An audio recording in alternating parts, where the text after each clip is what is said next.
नमस्कार, मैं हूं आकाश सोनेकर और आइए हम जानते हैं यहाँ की जनता की क्या परेशानी है और भी यहाँ पे जो राख जो डाली जा रही है मिल के माध्यम से, जो एथेनॉल प्लांट और राइस मिल का यहाँ पे जो अपशिष्ट पदार्थ जो डाला जा रहा है राख के तौर पर। ये जो एरिया आप देख रहे हैं आंबा तालाब का एरिया, जहाँ पर मिलों के द्वारा मैं आपको दिखाना चाहूँगा ये जो राख है, ये राख डाली जा रही है जो ना मिट्टी बनने वाली है ना इसका कुछ होने वाला है। जैसा कि आप साफ तौर पे देख सकते हैं कि जैसे यहाँ पे पानी जो बहते हुए जा रहा है, बरसात का दिन है और ये राख धीरे धीरे घुलती हुई खेतों में पहुँचेगी, जिससे किसान की फसलों में वृद्धि नहीं हो पाएगी। और दूसरी चीज़ मैं आपको ये बताना चाहूँगा कि ज़मीनी स्तर से जो जुड़े हुए किसान हैं वो भी चाहते हैं कि ऐसे अपशिष्ट पदार्थ उनके खेतों में ना आए। इसमें ना केचुए ना इसे खाद में कन्वर्ट कर सकते हैं ना कुछ कर सकते हैं, और ऐसे अपशिष्ट जहरीले पदार्थ जब खेतों में पहुंचेंगे तो किसानों को कहां तक लाभ होगा। तो मैं जनता से यही चाहूँगा जो अपशिष्ट पदार्थ जो डाला जा रहा है इसे रोका जाए, और प्रशासन से भी यही मांग करता हूं मैं कि इस प्रकार का जो कार्य यहाँ पे किया जा रहा है उसे शीघ्र बंद किया जाए। जिसमें कृषकों की सिंचाई के लिए बने आंबा तालाब में राइस मिल के मालिक अपने मिल से निकलने वाले रासायनिक अपशिष्ट पदार्थ को डंप कर रहा है। ऐसे में कृषकों के साथ सरकार को भी बहुत बड़ी हानि हो रही है। इस रासायनिक पदार्थ से कृषि भूमि बंजर होते जा रही है और खेतों में पलने वाले जीव जो जमीन की उर्वरक शक्ति को बनाए रखते हैं, जिसमें केचुए, केकड़े, मेंढक, सांप, घोंगुले, मछली और भी बहुत सारे जीव जो कृषि भूमि और कृषक दोनों के सहायक है, वह मर रहे हैं। इस कारण भूमि की उर्वरक शक्ति खत्म होती जा रही है। सर, आपका परिचय? मैं सरोवर देशमुख, जनपद सदस्य उमेश देशमुख का छोटा बेटा हूँ, जो उनका मैं प्रतिनिधित्व करता हूँ। महोदय, किस प्रकार से अभी आपके यहाँ समस्या हो रही है? समस्या सर ऐसी है कि आप ये देख रहे हैं मेरे पीछे जो तालाब है, ये तालाब गवर्नमेंट ने बनाई है। इस तालाब में, और ये जो भूमि है ये भूमि भी गवर्नमेंट की है। ये तालाब बनाई है किसानों के लिए, किसानों की सिंचाई के लिए। यहाँ से हजारों सैकड़ों किसानों के खेती में पानी जाता है इस तालाब से। समस्या यहाँ पे ये आ रही है कि यहाँ पे बाजू में इस तरफ आकाश राइस मिल है, इस तरफ एथेनॉल प्लांट है। इन दोनों प्लांट में जो अपना उसका कोंडे का यूज़ करते हैं, जो धान का छिलका था उसका जो यूज़ कर रहे हैं, और उसको जलाने के बाद जो राख बन रही है वो राख को आके यहाँ पे डंप कर रहे हैं एथेनॉल प्लांट वाले। दूसरी सेकंड जो आकाश राइस मिल वाला है, वहाँ पे जो धान में जो केमिकल मिलाते हैं, जहरीले केमिकल, जिससे धान को पता नहीं फुलाया जाता है, क्या किया जाता है, तो वो उसका छिलका जो निकलता है उस छिलके को जलाने के बाद यहाँ पे डंप कर रहे हैं।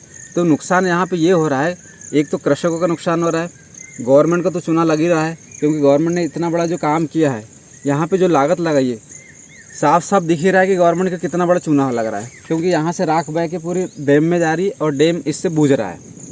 दूसरी बात, जो यहाँ के किसान है, ये किसान इस डैम के पाइप के माध्यम से यहाँ का रिसाव होकर सीधे किसानों के खेत में जा रहा है, जो केमिकल युक्त पानी है। तो किसानों के खेत में जो किसान के जो सहयोगी जो कीट होते हैं, जैसे केकड़ा हो गया, अपना मेंढक हो गए, अपना घोंगे हो गए, अपना केचवे हो गए, ऐसे जो कीट, ऐसे जो जीव जो किसानों के मददगार है, उसकी फसल को मतलब मजबूती देने में और उसकी जो ज़मीन को तैयार करने के लिए जो जीव है, किसान के सहयोगी साथी बोलना चाहिए, वो जीव निरंतर मरते जा रहे हैं। क्योंकि अभी बीच में एक और ऐसी कहानी हुई थी कि आकाश राइस मिल ने जो हमारा इरिगेशन का नहर है उसमें अपनी राइस मिल का पानी डाला। आप कभी जाइएगा आकाश राइस मिल के पीछे, तो आप देखिएगा कि वहाँ पे उसने नाली बना दिया है और वहाँ का सीधे जहरीला पानी डालता नहर में।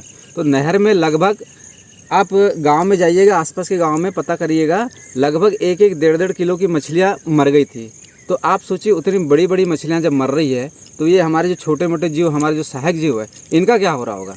साथ ही जंगल में रहने वाले जंगली जीव, हिरण, चीतल, सांभर, जंगली सुअर, खरगोश, सांप, नेवले, दीमक, जंगली मुर्गी, पक्षी आदि जैसे जीव जो कंदमूल खाकर अपना जीवन यापन करते हैं, वह इस केमिकल युक्त पदार्थ से खत्म होते जा रहे हैं तथा पेड़ पौधे भी सूखते जा रहे हैं और घास तक नहीं उग पा रही है।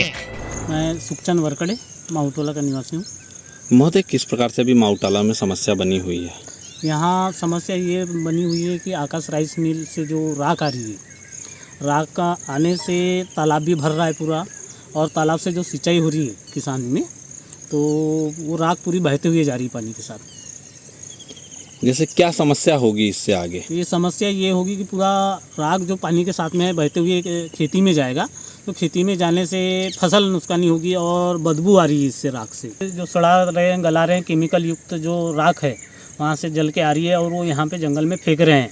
फेंकने से ये हो रहा है कि वो गंद आ रही है, बदबू आ रही है, और इससे मवेशी लोग इधर चरागाह करते हैं, उनको भी नुकसान हो रहा है, और ये सब खेती किसानी में जाने से फसल भी नुकसानी हो रही है और दुर्गंध बहुत आ रही है इससे। क्या चाहते हैं आप? तो ये आकाश राइस मिल और एथेनॉल प्लांट वाले जो ये फेंक रहे हैं यहाँ जंगल में, ये यहाँ पे मत फेंक।